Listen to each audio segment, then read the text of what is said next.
The Boy in Stripped Pajamas by John Boyle. Chapter 1.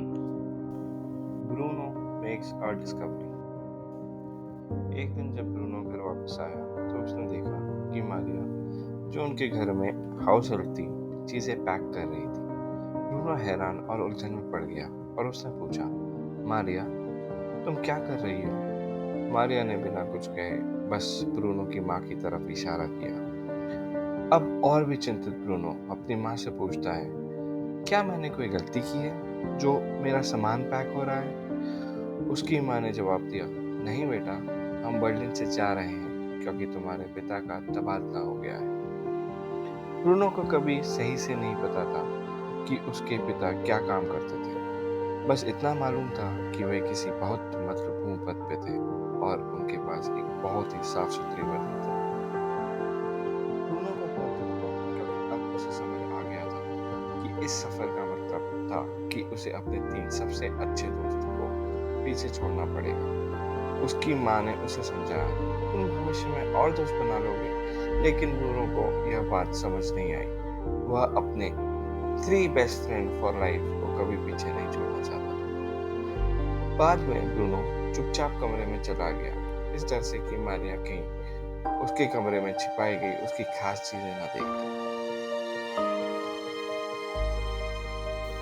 Chapter 2 the new house.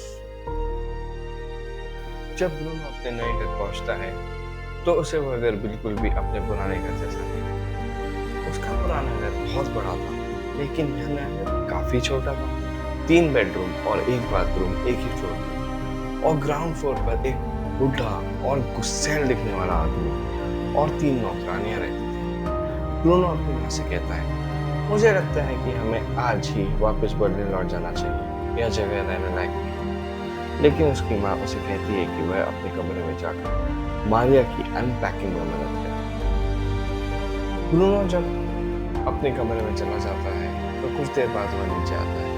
तभी उसके घर में एक नौजवान आदमी आता है जो उसी तरह की यूनिफॉर्म में होता है जैसी ब्रूनो के पिता की होती, लेकिन उसकी यूनिफॉर्म पर उतने महंगे नहीं होते जितने ब्रूनो के पिता की यूनिफॉर्म पर। वह नौजवान आदमी ब्रूनो को देखकर हल्का सा सर हिलाता है और उसके पिता के ऑफिस में चला जाता है। उसके जाने के बाद ब्रूनो मारिया से पूछता है, वह कौन था?